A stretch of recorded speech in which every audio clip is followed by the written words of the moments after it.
ब्रह्म स्वरूप गुरुदेव के चरणों में कोटि कोटि नमन। श्री विचार सागर दर्पण की चौथी तरंग में ये चल रहा था कि शंकावादी ये पूछ रहे थे गुरुदेव से कि गुरुदेव, मेरे को तो समझ में आ गया कि ये ज्ञान बुद्धि में हो रहा है, बुद्धि ही ज्ञान लेती है, बुद्धि ही अज्ञान लेती है। तो गुरुदेव ने वहीं पर शिष्य को समझाया कि ये बात किसी को कह मत देना, अकेली बुद्धि कुछ भी नहीं कर सकती, चेतन सहित बुद्धि ज्ञान को भी ले रही है और चेतन सहित बुद्धि अज्ञान को भी ले रही है। नहीं तो अकेली बुद्धि जड़ है, वो अपने आप कुछ नहीं करती। ये जितना भी हमें ज्ञान होता है उसमें हमारी इंद्रियां हमारी सहायता करती हैं। तो उसको गुरुदेव ने कहा कि ये प्रत्यक्ष ज्ञान है।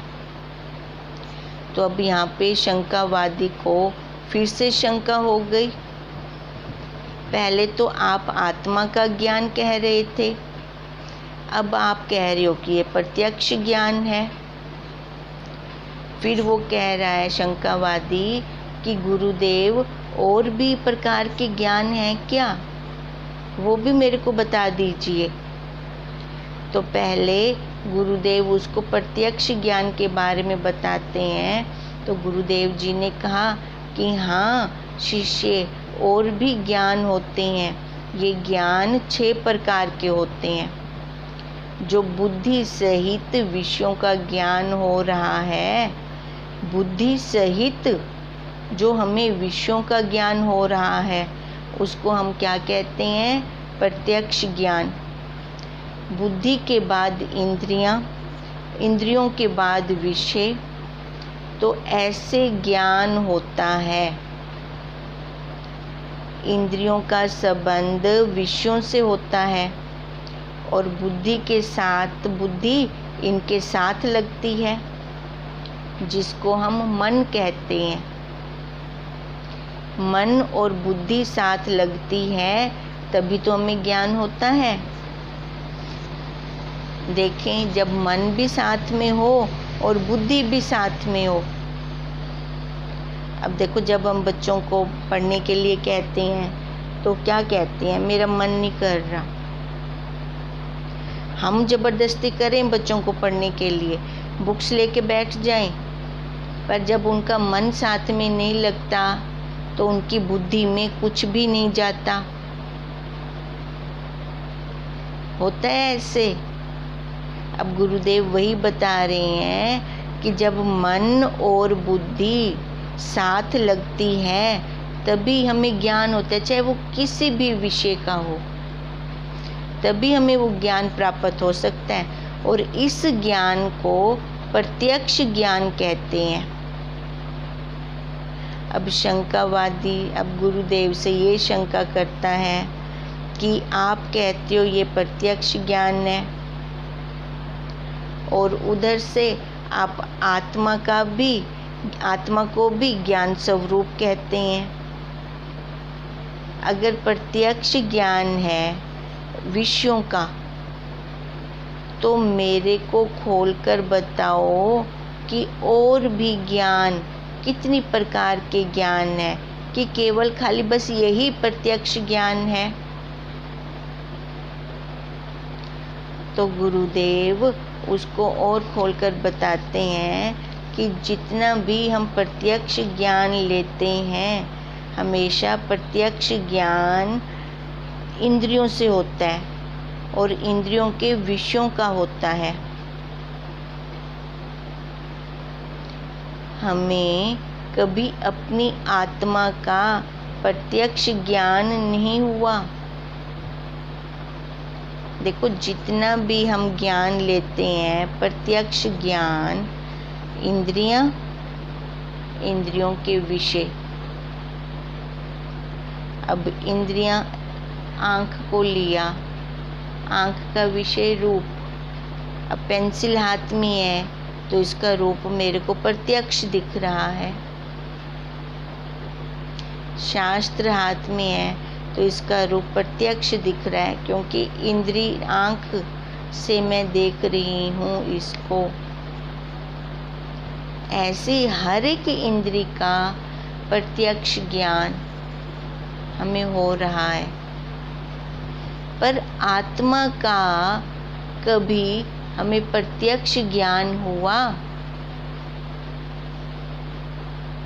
हम विचार करें, आत्मा का कभी हमें प्रत्यक्ष ज्ञान हुआ? कभी नहीं हुआ आत्मा का प्रत्यक्ष ज्ञान, क्योंकि वो इंद्रियों का विषय ही नहीं है। तभी वो शंकावादी फिर से पूछ रहा है कि ये कितनी प्रकार के ज्ञान हैं। फिर गुरुदेव उसको बता रहे हैं कि 6 प्रकार के ज्ञान हैं। पहला प्रत्यक्ष ज्ञान, अनुमति ज्ञान, शब्द ज्ञान, उपमति ज्ञान, अर्थापत्ति ज्ञान, अभाव ज्ञान। ये ज्ञान 6 प्रकार के हैं, ये गुरुदेव जी ने बता दिया।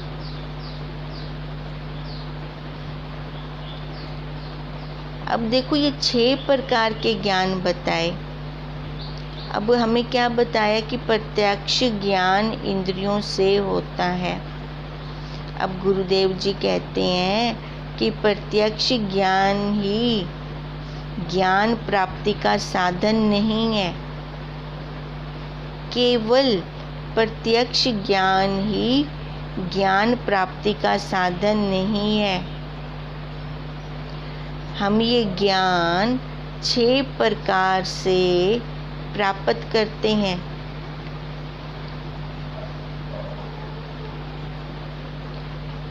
विषयों का, जगत का 6 प्रकार से ज्ञान हम प्राप्त करते हैं। और जब हमें विषयों का ज्ञान होता है तो उस समय हमें यह ज्ञान क्या लग रहा होता है? ध्यान दें, जब विषयों का ज्ञान होता है तो उस समय हमें वो ज्ञान कैसे लग रहा होता है? सही कि गलत? अब अपने अज्ञान काल की अवस्था को देखें तो हमें वो ज्ञान एकदम सही लगता है, हमें वो गलत बिल्कुल भी नहीं लगता। हम किसी को पुत्र कह रही हैं, पति कह रही हैं, भले ही अज्ञान में हम दृढ़ थे, अज्ञान में कह रही हैं ये घर परिवार मेरा है, ये रिश्ते नाते संबंध सारे मेरे हैं, तो देखो हम अज्ञान में कह रही हैं, पर उस समय तो मैं एकदम सही लग रहा होता है। ये अज्ञान का भी यथार्थ ज्ञान हो रहा है हमें। उस काल में अज्ञान का भी यथार्थ ज्ञान था, और अगर परमार्थ दृष्टि से देखें तो यह यथार्थ ज्ञान नहीं है। परमार्थ दृष्टि से ना तो कोई किसी की पत्नी है, ना ही कोई किसी का पति है, ना ही किसी का घर परिवार है, क्योंकि वो वहाँ पे परिचिंता नहीं है। परमार्थ दृष्टि में परिचिंता नहीं है।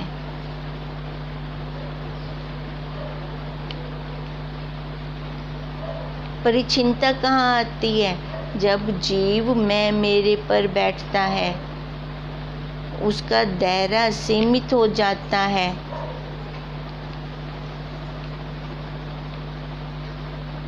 जो ये यथार्थ ज्ञान हमने लिया अज्ञान वाली दृष्टि से, विषयों की दृष्टि से, व्यवहार की दृष्टि से, तभी ये अज्ञान का यथार्थ ज्ञान हुआ। समझ आ रहा है ना कि अज्ञान का भी यथार्थ ज्ञान होता है हमें।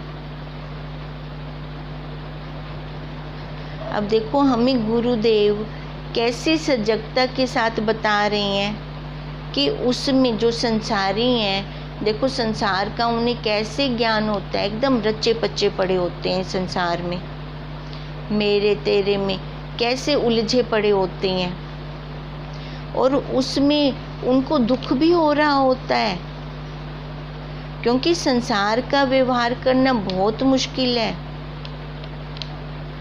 और वो एकदम रच्चे पच्चे पड़े हैं। अब गुरुदेव हमें वहाँ से उठा रहे हैं, अपनी गलतियाँ दिखा रहे हैं। अगर हम अपनी गलती देखेंगे तभी तो उसमें सुधार करेंगे।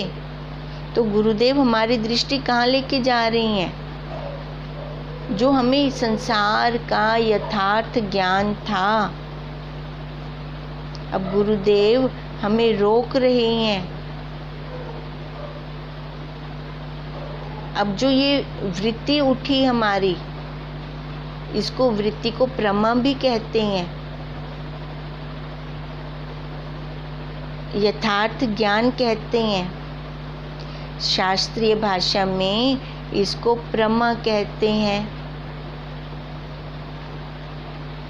अब गुरुदेव हमारी उस प्रमा को हमें दिखा रहे हैं, रोक लगवा रहे हैं कि रुकेंगे तभी देखेंगे कि आज तक हमें अपने परमार्थ का यथार्थ ज्ञान नहीं था। यथार्थ ज्ञान था तो किसका था? अज्ञान का। वहीं पे हमारी प्रमा थी। जो ये विषयों का ज्ञान है, इसको समझने के लिए 6 यंत्र लगते हैं, फिर जाकर हमें इनका ज्ञान होता है, इन विषयों का हमें ज्ञान होता है। अब ये ज्ञान के लिए 6 यंत्र कौन से हैं? 5 ज्ञान इंद्रियां और 1 मन। जब ये 6 साथ में लगेंगे तभी हमें ज्ञान होगा किसी भी विषय का। 5 तत्वों की इंद्रियां, 5 इंद्रियों के विषय और 5 विषयों का ज्ञान, और साथ में मन। मनन करें हम। ज्ञान हमें हमेशा ज्ञान इंद्रियों से ही होता है।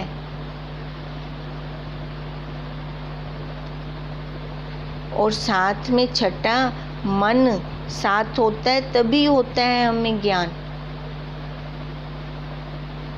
विचार करें, रुकें, देखें। ज्ञान इंद्रियों से ही ज्ञान होगा हमें हमेशा, और मन साथ में होगा तब हम वो जान पाएंगे। आँख ने रूप देखा, कान ने शब्द सुना, जीवा ने रस लिया, नाक ने गंध लिया, त्वचा ने स्पर्श ज्ञान को लिया, पर बिना मन के नहीं देखा। बिना मन के ये ज्ञान हो ही नहीं सकता।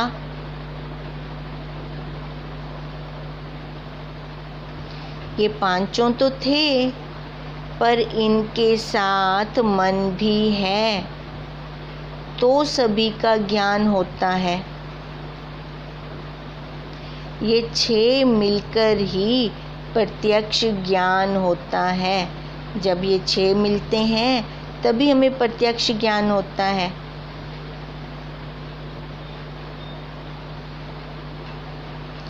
कान से प्रत्यक्ष ज्ञान किसका होता है? शब्द का। आँख से प्रत्यक्ष ज्ञान होता है रूप का। रस का प्रत्यक्ष ज्ञान होगा जीवा से। स्पर्श का प्रत्यक्ष ज्ञान होगा त्वचा से। गंध का प्रत्यक्ष ज्ञान होगा नासिका से। मन तो है ही है इनके साथ। अगर मन साथ में नहीं लगता तो किसी भी इंद्रिय के विषय का ज्ञान नहीं होता। देखो, इस मन को वृत्ति भी कहते हैं, प्रमा भी कहते हैं। कार्य भेद से इसके नाम भी अलग अलग हैं।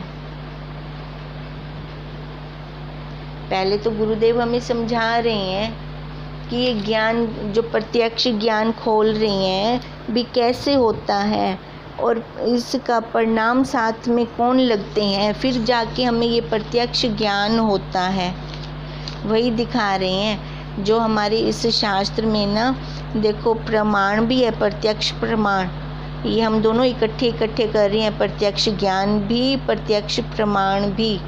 ये एक बार जब हमारा चल रहा होती है ना क्लास, तो पहले हमें बुक से भी पहले पढ़ लेना चाहिए, फिर हमें जल्दी समझ में आ जाता है। क्योंकि प्रत्यक्ष ज्ञान प्रमाण के बिना सिद्ध नहीं होता। ये दोनों इकट्ठे ही चलेंगे, प्रत्यक्ष ज्ञान भी, प्रत्यक्ष प्रमाण भी।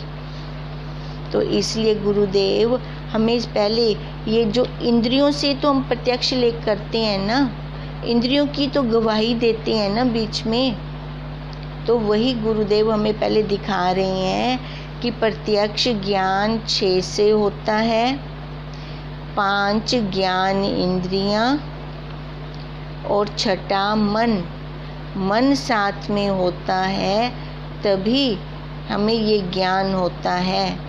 नहीं तो मुर्दे के साथ मन साथ में नहीं होता, इंद्रियां होती हैं, उसको कोई ज्ञान नहीं हो रहा होता। चलो, वो तो मुर्दा हो गया, ठीक है, अंतःकरण नहीं है उसमें। अब हम ये जीत जी का भी उदाहरण ले लें। जब हमारा मन कहीं और होता है और हम क्रिया कुछ और कर रहे होते हैं, तो हमें कुछ पता ही नहीं चलता। चाहे वो हमारे आँखों के सामने से भी जा रहा है, पर मन में कुछ और चल रहा है, दिखते हुए भी वो नहीं दिखता। क्यों नहीं दिख रहा? क्योंकि मन साथ में नहीं है। तो उसका प्रत्यक्ष ज्ञान फिर हमें नहीं होता। प्रत्यक्ष ज्ञान कैसे हुआ? 5 ज्ञान इंद्रियां और 6 मन, इनसे प्रत्यक्ष ज्ञान हुआ। अगर मन साथ में नहीं लगता तो शब्द, स्पर्श, रूप, रस, गंध, इनका कोई भी वजूद नहीं है, हमें पता ही नहीं चलता। देखें हम, यह पक्की बात है कि नहीं? इस प्रकार अगर मन साथ में नहीं है तो विषयों का जो प्रत्यक्ष ज्ञान है वह स्पष्ट है ही नहीं। अगर मन साथ में नहीं है तो विषयों का प्रत्यक्ष ज्ञान है ही नहीं। तो अब ये बात समझ में आ गई कि प्रत्यक्ष ज्ञान कितनों से होता है। आ गई समझ में? प्रत्यक्ष ज्ञान कितनों से होता है? 6 प्रकार का ज्ञान और 6 प्रकार की इंद्रियां लग के इसको ज्ञान करवाती हैं। प्रत्यक्ष ज्ञान 6 से हुआ, ठीक है, और ज्ञान भी कितने प्रकार का है? 6 प्रकार का ही ज्ञान है।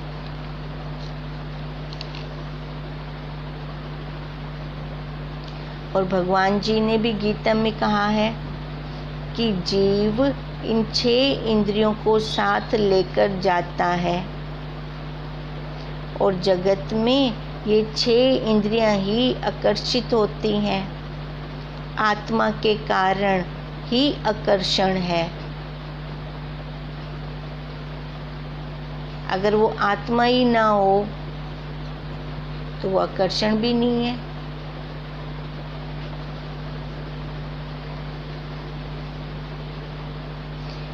छह का ही कार्य है।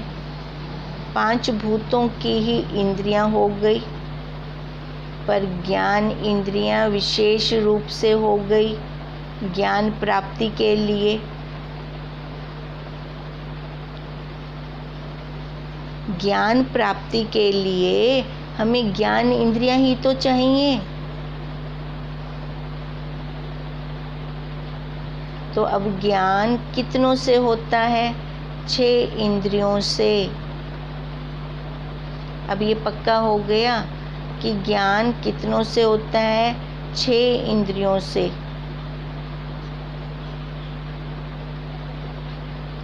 अब वो शंकावादी कहता है कि गुरुदेव कौन कौन सी इंद्रियों से? तो गुरुदेव कहते हैं 5 तो हमारे मुख पर ही हैं और 1 इनके साथ मन लगता है। तो गुरुदेव जी बताते हैं कि मन और इंद्रियों के द्वारा ही ज्ञान होता है और इसी ज्ञान को ही प्रत्यक्ष ज्ञान कहते हैं। एक्स कहते हैं इंद्रियों का। इस प्रत्यक्ष ज्ञान में इतनी सच्चाई होती है कि कोई कह दे कि इसमें नमक कम है तो ये जीव एकदम बोल पड़ता है कि मैंने तो चख के देखा है, ये तो ठीक है। फिर इसमें हम कोई शंका नहीं करते। देखो वहीं पे ही चुप हो जाते हैं। कितनी सच्चाई से बोल रहा है वो। इसको कहते हैं प्रमाण। साथ में प्रमाण दे दिया इंद्री ने।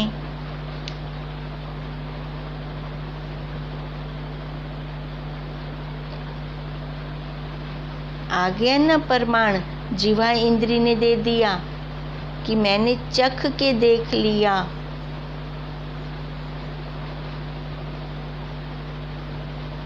अगर कोई कहे कि वहाँ पर वो तो आया ही नहीं था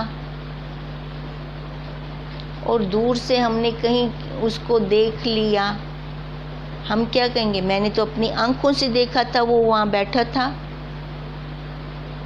अभी आंख इंद्री ने प्रमाण दे दिया, गवाही दे दी। इसको हम कल आगे करते हैं।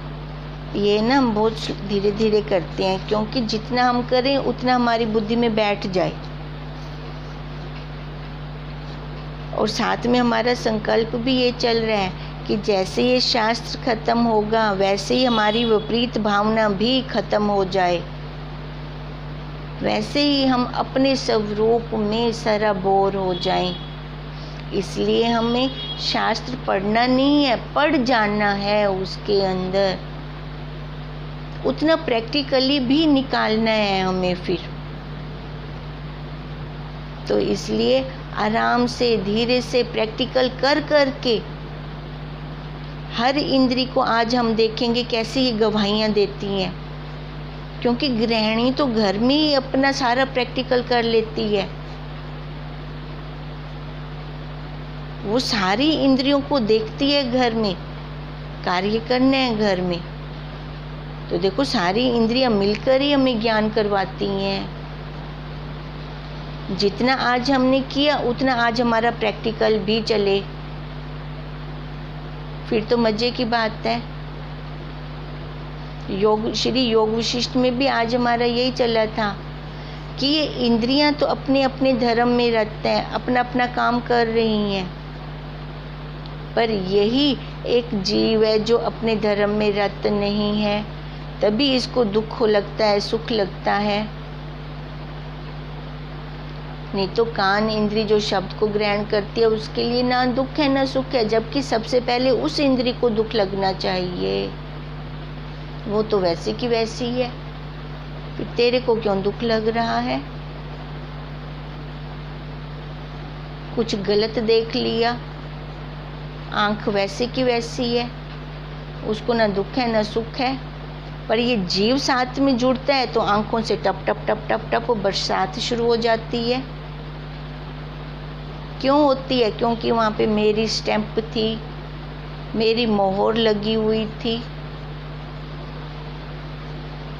वशिष्ठ जी भी राम जी को यही बता रही हैं, हमारे गुरुदेव भी हमें यही बता रही हैं कि ये हम ज्ञान जितना ले रहे हैं इंद्रियों से ले रहे हैं, ज्ञान इंद्रियों से, और छठा मन साथ में लग रहा है। पर हम देखने वाले बन जाएं। मन साथ में लग रहा है तो हम दृश्य से दृष्टा भी बन सकते हैं। ये पावर भी हमारे पास है। जो संत लोग हैं, ऋषि मुनि हैं, जो हमेशा अपने स्वरूप में रहते हैं, क्या उनको इंद्रियां नहीं लगी हुई? क्या उनके पास मन नहीं है? क्या उनके पास इंद्रियों के विषय नहीं है? सारा कुछ है। सारा कुछ होते हुए भी वो अपने स्वरूप में है तो कैसे? अगर यही जिज्ञासा साधक को होती है, शिष्य को होती है, तो उसके लिए मंजिल दूर नहीं है, वो मंजिल के अति निकट है। बस थोड़े से पुरुषार्थ करने की ज़रूरत है। अगर वो पुरुषार्थ कर जाता है तो यही जन्म अंत का जन्म है। डंके की चोट से कहते हैं, यही जन्म अंत का जन्म है। वशिष्ठ जी भी राम जी को कह रहे हैं, देखो गुरु तो जानते हैं ना सारा कुछ। शिष्य की पूरी व्यवस्था को, उसके मन के अंदर क्या चल रहा है, गुरु तत्व तो व्यापक है। गुरु तो सब कुछ जानते हैं। तभी वशिष्ठ जी ने कहा राम जी को, राम जी ये तुम्हारा अंत का जन्म है, क्योंकि शिष्य के लक्षण ही बोलते हैं। हम भी तो यही चाहते हैं ना सब। तो फिर वैसे उसी मार्ग पर चलना होगा, और यही मार्ग फूलों से भरा हुआ मार्ग है। कांटे तो संसार वाले मार्ग में है, इस मार्ग में कोई कांटे नहीं है, मीठा मीठा जल है। पर इस मार्ग पर कोई विरला ही चल पाता है। तो वो विरले हम क्यों ना बने? हम क्यों ना हो वो विरले कि गुरुदेव भी हम पर नाज करें। अगर इसी दृढ़ता के साथ हम ये ज्ञान लेते हैं तो ये हमारा अंत का जन्म है। ओम तम नमामि हरिं परम, ओम तम नमामि हरिं परम, ओम तम नमामि हरिं परम। ब्रह्म स्वरूप गुरुदेव के चरणों में कोटि कोटि नमन।